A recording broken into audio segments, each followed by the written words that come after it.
Salam damai sejahtera Bapak Ibu serta saudara-saudari semua. Untuk memulai renungan tentang firman Tuhan ini, mari kita bersatu di dalam doa.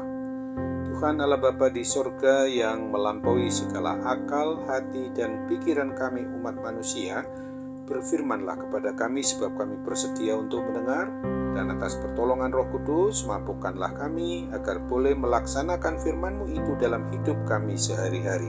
Dalam nama Tuhan Yesus kami berdoa. Amin.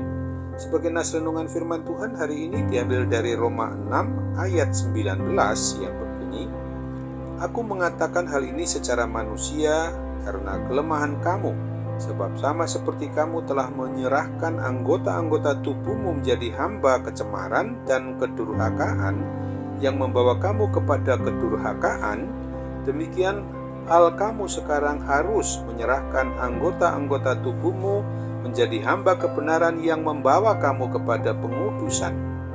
Sebagai tema yang diangkat dari nas renungan kita adalah membiasakan hidup sesuai dengan kebenaran firman Tuhan. Sebagai pribadi orang yang sudah mau mengaku hidup mengimani, mempercayai bahwa Tuhan Yesus Kristus adalah Tuhan, Raja, dan Kepala atas diri kita umatnya ini, maka kita harus melatih diri untuk mengembangkan suatu kebiasaan-kebiasaan hidup yang benar, yang sesuai dengan kebenaran firman Tuhan Yesus saja. Oleh karena itu, kita harus menyembah, memuji, dan memuliakan Tuhan Yesus sebagai contoh teladan dalam segala hal, baik itu di dalam sikap, tingkah laku, dan perbuatan kita masing-masing. Sebab firman Tuhan dengan sangat jelas dan tegas di 1 Yohanes 2 ayat 6 mengungkapkan bahwa barang siapa mengatakan bahwa ia ada di dalam Dia, ia wajib hidup sama seperti Kristus telah hidup. Perlu untuk kita pertanyakan selalu, mengapa kita harus mengembangkan kebiasaan hidup yang benar? Jawabnya adalah karena kita orang yang beriman percaya kepada Kristus ini sudah hidup sebagai ciptaan baru di dalam Tuhan Yesus sendiri. Dan ingatlah tentang firman Tuhan yang ditulis pada 2 Korintus 5 ayat 17. Yang lama sudah berlalu, sesungguhnya yang baru sudah datang.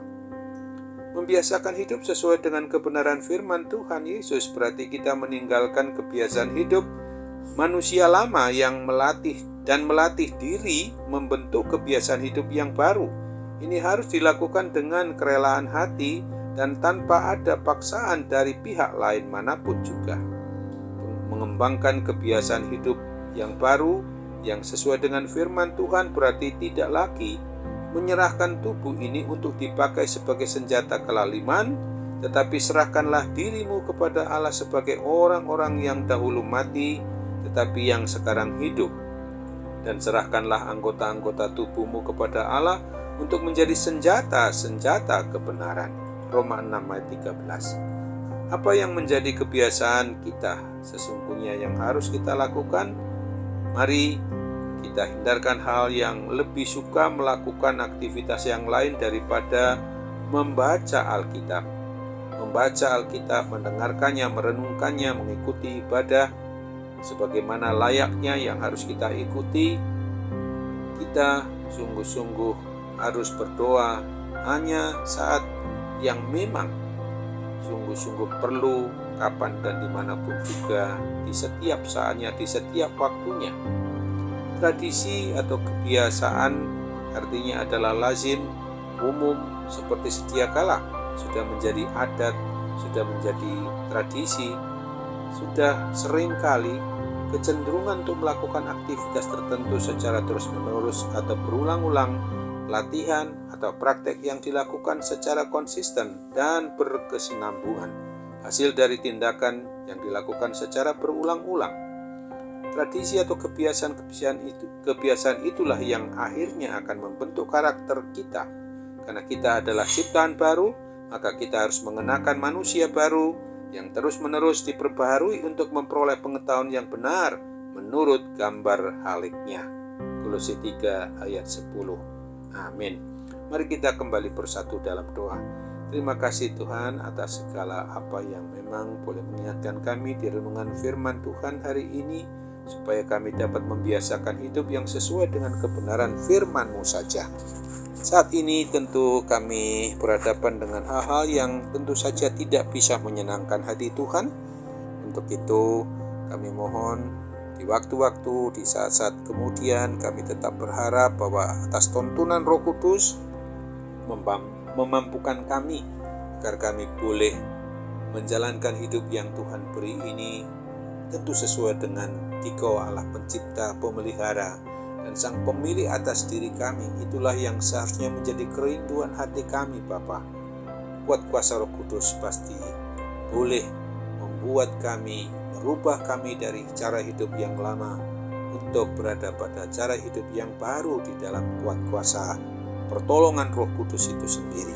Ketika saat ini juga kami sedang mengalami hal-hal yang berkaitan dengan gangguan kesehatan baik secara fisik maupun juga yang menyangkut mental kerohanian kami, Bapa, tolonglah kami agar kami boleh menghindarkan diri dari hal-hal yang memang sifatnya memberontak kepadamu.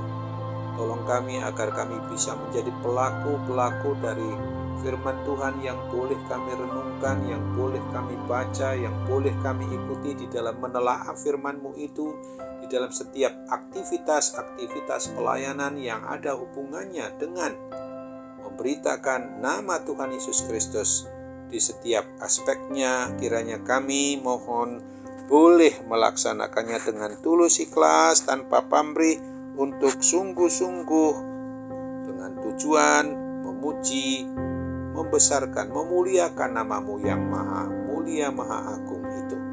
Bapa yang maha baik, kami juga doakan ketika ada hidup orang di sekitar kami yang memang mempengaruhi kami dalam hal-hal yang buruk, maka kami juga harus menghindarinya dengan mohon pertolongan Roh Kudus sehingga kami dapat melawannya dengan kuat kuasa-Mu sendiri. Hanya di dalam dan melalui Yesus Kristus yang adalah Tuhan dan Juru Selamat kami mau berdoa dan tetap mengucap syukur kepadamu dalam nama Tuhan Yesus. Amin.